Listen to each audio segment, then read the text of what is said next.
Good morning, students.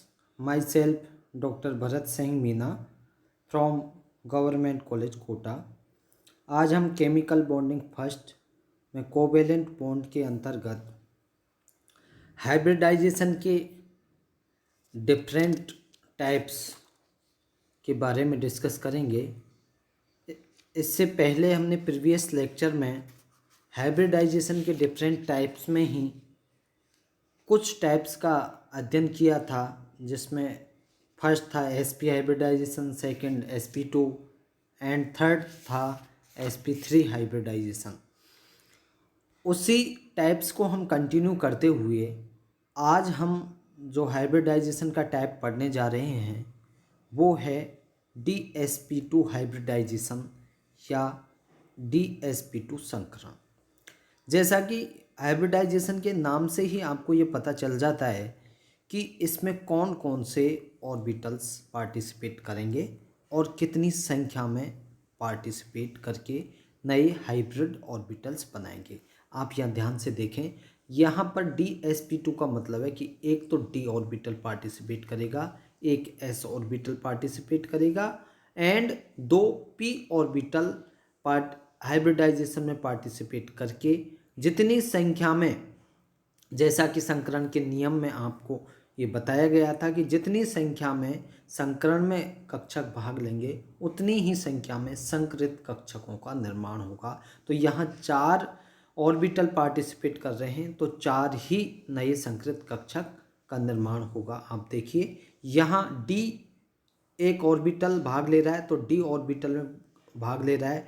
d के 5 orbital होते हैं जिसमें से dx² - y² ऑर्बिटल पार्टिसिपेट करेगा, जिसकी आकृति डबल डंबल जैसी होती है। और एक s ऑर्बिटल भाग ले रहा है जिसकी आकृति गोलाकार है।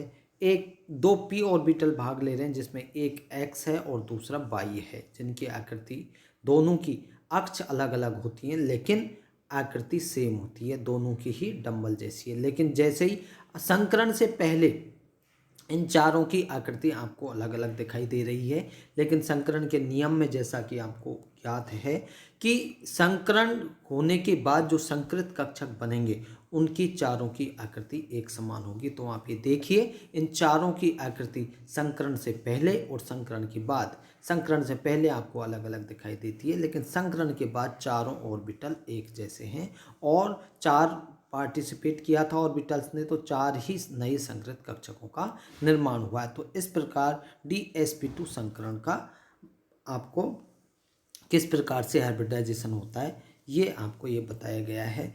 इसका अगर हम उदाहरण देखें dsp2 हाइब्रिडाइजेशन का, तो इसका उदाहरण हम ले सकते हैं टेट्रासाइनो। टेट्रा का मतलब 4, साइनो का मतलब CN, 4 साइनो, 4 साइनाइड होंगे और निकिल, टेट्रासाइनो निकिल। तो इसका मतलब ये आपका उदासीन है। और आप इसको देखें टेट्रासाइनो, तो इस पर Ni2+ आयन के रूप में होगा और ये साइनाइड के पास आपको पता है कि एक CN के पास -1 बैलेंस होता है। तो अगर आप इसका निकिल का जब ये 2+ इलेक्ट्रॉन निकाल देगा तो उस सिचुएशन में आपके निकिल की देखिए जो इलेक्ट्रॉनिक व्यवस्था है वो ग्राउंड स्टेट में इस प्रकार से होगी। 3d ऑर्बिटल के 5 कक्षकों में अगर आप इलेक्ट्रॉन का वितरण देखें तो लास्ट के 2 ऑर्बिटल में आपको 2 अयुग्मित इलेक्ट्रॉन दिखाई दे रहे हैं। लेकिन उत्तेजित अवस्था में क्या हो रहा है कि ये दोनों इलेक्ट्रॉन आपस में पेयर कर रहे हैं। क्यों? क्योंकि निकिल के साथ जुड़ा हुआ है साइनाइड, और साइनाइड कैसा लिगेंड है? स्ट्रॉन्ग लिगेंड है। स्ट्रॉन्ग लिगेंड होने के कारण d ऑर्बिटल के इलेक्ट्रॉन की पेयरिंग हो जाएगी और पेयरिंग होने के बाद इसमें एक वैकेंट ऑर्बिटल उपलब्ध हो जाएगा। और हाँ, यहाँ पर जो संकरण होगा उसमें एक, चूंकि dsp2 है तो एक तो अंदर का इनर, क्यों 3d का है तो इनर d ऑर्बिटल आ गया, एक s आ गया और 2 p आ गया। तो इस प्रकार से टेट्रासाइनो निकिल में dsp2 संकरण पाया जाएगा और उसकी संरचना इस प्रकार से आपको ये दिखाई देगी, ये संकुल आयन के रूप में। आप देखिए निकिल आपका सेंटर के रूप में होगा और चारों साइनाइड आपके कोऑर्डिनेशन बॉन्ड बनाएंगे। क्योंकि एक साइनाइड के पास -1 चार्ज होता है और निकिल सेकेंड +2 अवस्था में, इसका मतलब -2 चार्ज यहाँ पर बचेगा। और ये टेट्रासाइनो निकिल की स्ट्रक्चर इस प्रकार की दिखाई देगी और इसका जो आकार होगा टेट्रासाइनो निकिल सेकेंड का, उसका आकार होगा समतलीय वर्ग के जैसा। अब हम एक दूसरा टाइप और लेते हैं। नेक्स्ट टाइप वो है आपका DsP3 या sp3d। ध्यान दें, यहाँ दो प्रकार से कह रहे हैं इसको अपन। एक तो कह रहे हैं DsP3 और दूसरा कह रहे हैं sp3d।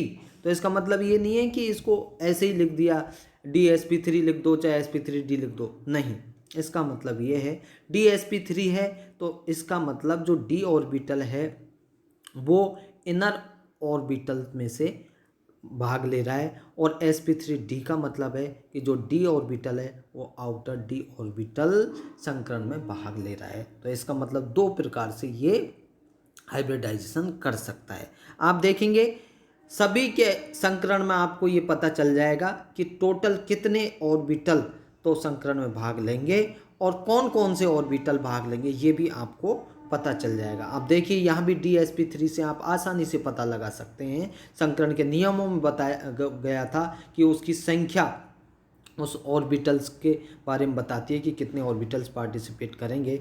P के ऊपर सुपरस्क्रिप्ट के रूप में 3 लिखा हुआ है, इसका मतलब है कि 3 P ऑर्बिटल पार्टिसिपेट करेंगे और जिनके ऊपर कुछ भी नहीं लिखा हुआ है उसका मतलब है कि सिंगल ऑर्बिटल पार्टिसिपेट करेंगे। तो यहाँ D का 1 है, S का 1 है और P के 3 है। उसी प्रकार से इनकी आकृति है। डी ऑर्बिटल की देखें तो डी ऑर्बिटल की आपको इस प्रकार से dx² - y² ऑर्बिटल भाग ले रहा है।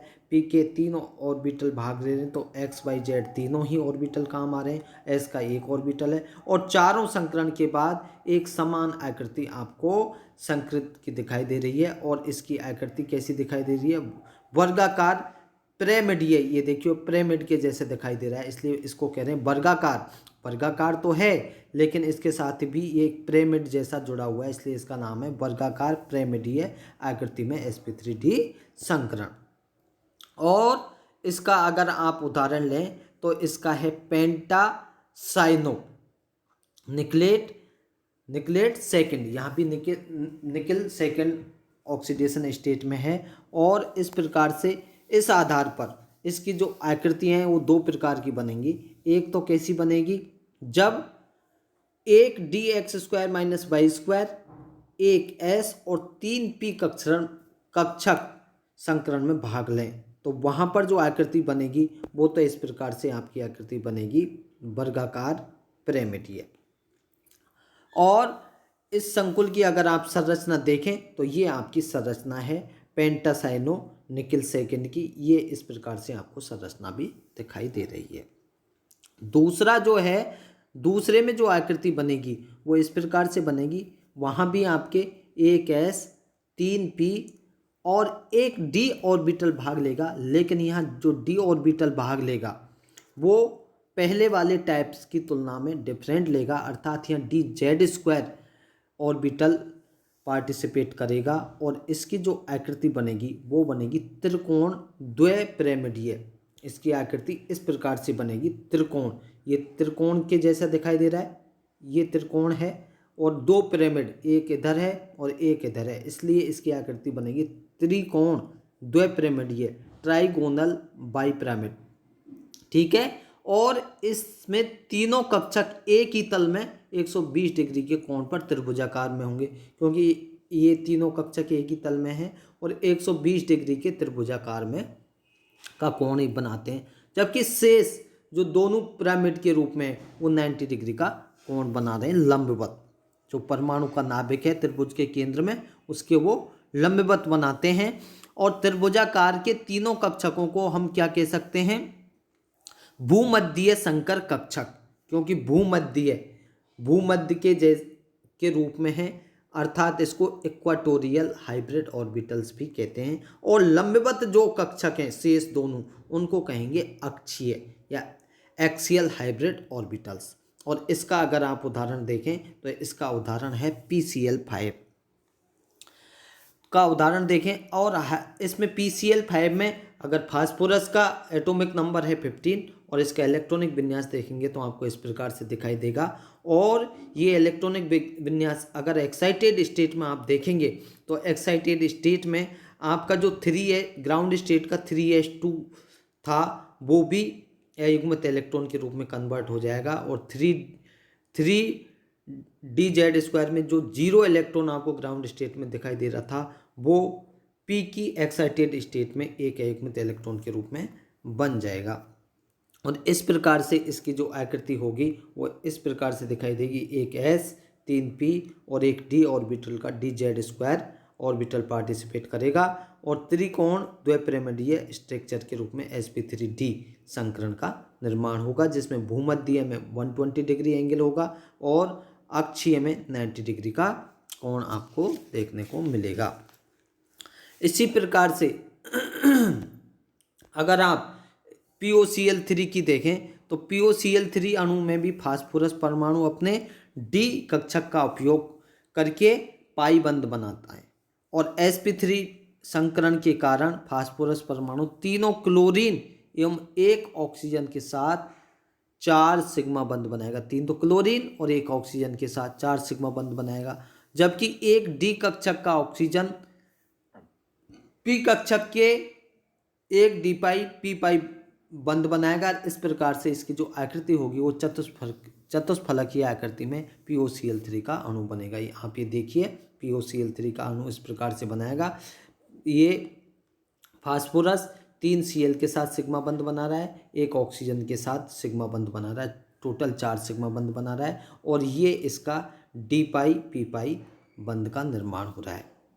इसी प्रकार से अगर आप नेक्स्ट टाइप देखेंगे तो नेक्स्ट टाइप है आपका sp3d2 या d2sp3। सेम उसी के जैसे इसमें भी वही है, अगर sp3d2 है तो आउटर सेल के d ऑर्बिटल्स का पार्टिसिपेशन हुआ है और d2sp3 है तो इनर ऑर्बिटल्स का पार्टिसिपेशन हाइब्रिडाइजेशन में हुआ है। यहाँ अगर आप ध्यान से देखेंगे तो यहाँ पर आपको एक s कक्षक दिखाई दे रहा है, 3 p कक्षक दिखाई दे रहे हैं और यहाँ पर सिचुएशन के अकॉर्डिंग dz² और dx² - y² कक्षक आपको दिखाई दे रहे हैं। और sp3d2 का जो संकरण बनने के बाद जो ऑर्बिटल्स की स्ट्रक्चर आएगी नए की वो इस प्रकार से आपको संरचना दिखाई देगी।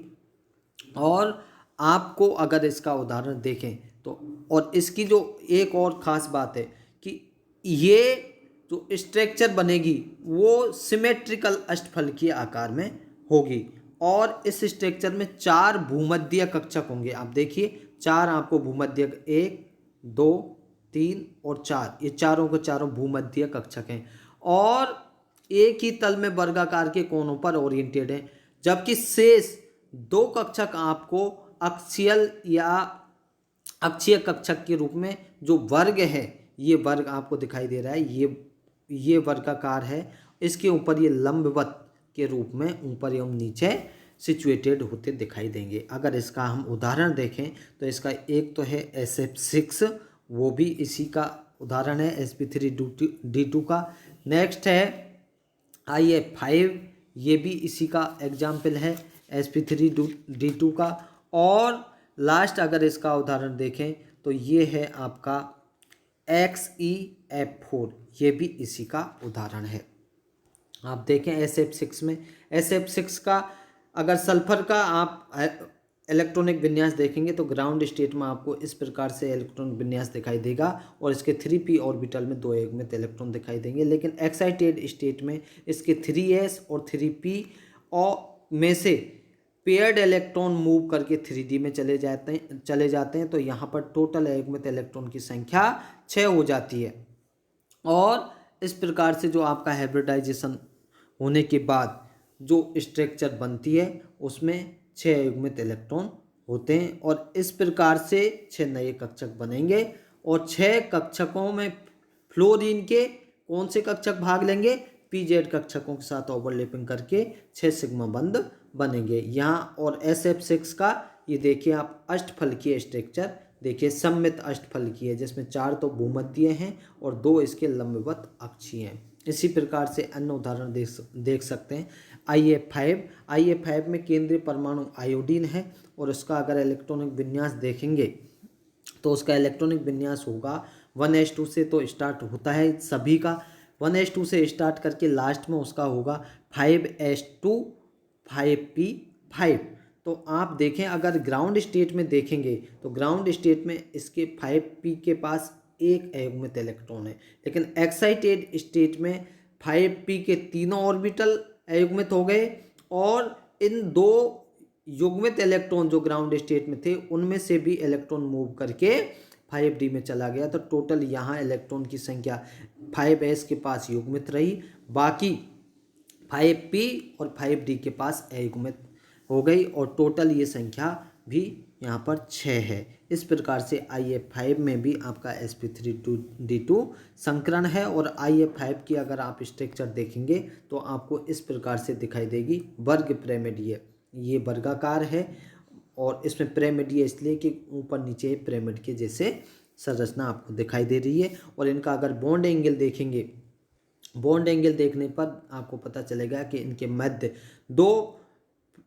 दो F के मध्य 90 डिग्री का कोण है। इस प्रकार से sp3d2 संकरण में 6 नए कक्षक बनेंगे और उनमें 7 इलेक्ट्रॉन भरते हैं, अर्थात एक कक्षक में 2 इलेक्ट्रॉन भरेंगे। और भूमध्य और अक्षीय कक्षकों के मध्य का जो बॉन्ड एंगल है, अभी जैसा कि मैंने बताया था 90 डिग्री का कोण होगा। दो भूमध्य कक्षकों के मध्य भी, अगर 2 भूमध्य कक्षकों के मध्य भी देखें तो वहाँ भी 90 डिग्री का कोण ही होगा, क्योंकि यहाँ पर जो रिपल्सन की स्थिति है वो कम से कम होगी और एकाकी इलेक्ट्रॉन युग्म अक्षीय कक्षक में होते हैं। अतः IF5 की जो आणविक संरचना है एक वर्ग पिरामिडीय जैसी होती है।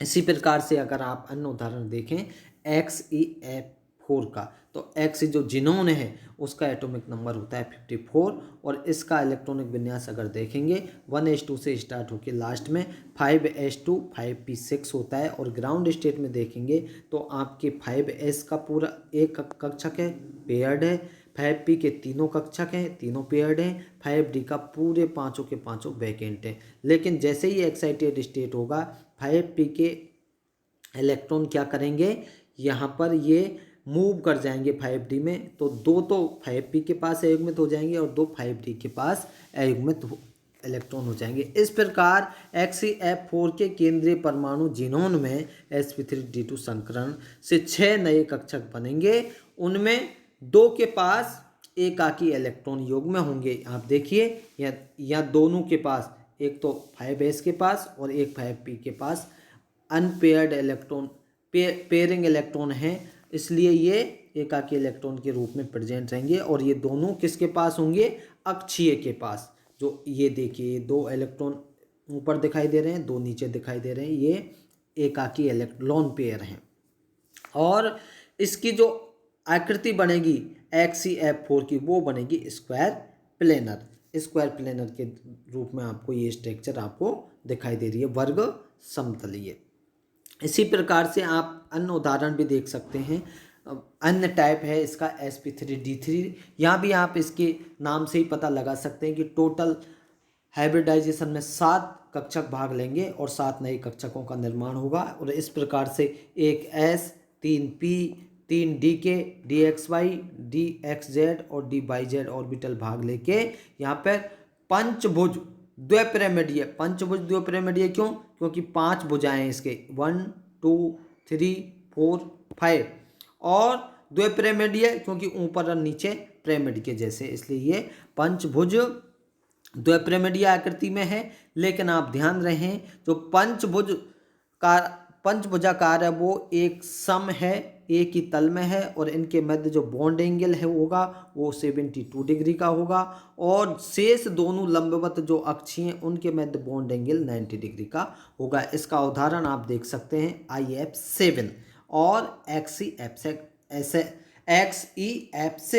IF7 के उदाहरण देखेंगे कि आई आपका सेंटर परमाणु है। आयोडीन सेंटर परमाणु होने के कारण इसके जो बाह्यतम कक्षक में इलेक्ट्रॉन का विन्यास आप अगर देखेंगे तो इसके होगा लास्ट के 5s पूरा भरा हुआ होगा और 5p में इसके 2 ऑर्बिटल पूरे भरे हुए होंगे, एक खाली होगा और 5d पूरा एक में अयुग्मित इलेक्ट्रॉन होगा, जबकि 5d का पूरा कक्षक आपके वैकेंट होंगे। लेकिन जब इनका मूवमेंट होगा, ये मूव करेंगे तो 5s भी अयुग्मित इलेक्ट्रॉन रखेगा, 5p के तीनों अयुग्मित इलेक्ट्रॉन होंगे और इसमें से इन तीनों पेयरिंग इलेक्ट्रॉन मूव करके 5d में चले जाएंगे, तो टोटल अयुग्मित इलेक्ट्रॉन की संख्या 7 हो जाएगी। और इस प्रकार से sp3d3 संकृत कक्षक में एक एक अयुग्मित इलेक्ट्रॉन रहेगा। आप देखिए यहाँ सातों के सातों में एक एक अयुग्मित इलेक्ट्रॉन है और ये फ्लोरीन के pz कक्षक के साथ ओवरलैपिंग करके पंचभुजीय द्विपिरामिडीय संरचना में एक IF7 मॉलिक्यूल का निर्माण करते हैं। और इसका अब लास्ट उदाहरण है IF7 XCF6 में भी सेंटर परमाणु आपका जिनोन है और इसके बाह्यतम कक्ष के इलेक्ट्रॉनिक विन्यास को देखेंगे तो आपका बाह्यतम कक्ष इस प्रकार से आपको फुलफिल दिखाई देगा। पूरा s ऑर्बिटल भरा हुआ है, p ऑर्बिटल भरा हुआ है, d वैकेंट है और एक्साइटेड स्टेट में s को छोड़ के 5p के तीनों इलेक्ट्रॉन और 5d के तीनों इलेक्ट्रॉन अयुग्मित होंगे और टोटल 7 कक्षक इसमें भाग लेंगे। और XCF6 अणु में केंद्रीय परमाणु जिनोन के पास 7 sp3d3 कक्षकों में 8 इलेक्ट्रॉन भरने होते हैं। अतः एक कक्षक में एक एकाकी इलेक्ट्रॉन युग्म रहता है, जो किसके पास रहेगा, अक्षीय के पास। आप देखिए यहाँ पर एक एकाकी इलेक्ट्रॉन युग्म है तो ये अक्षीय के पास है और शेष 6 कक्षक फ्लोरीन के pz कक्षक के साथ ओवरलैपिंग करके 6 सिग्मा बंध बनाकर XCF6 के एक पंचभुजीय द्विपिरामिडीय अणु की स्ट्रक्चर का निर्माण करते हैं। इस प्रकार हम किसी अणु की संरचना, उसके गुणों की व्याख्या संकरण के बिहाफ पर कर सकते हैं। ये अब तक हमने जो पढ़े ये सब संकरण के टाइप्स थे। Thank you.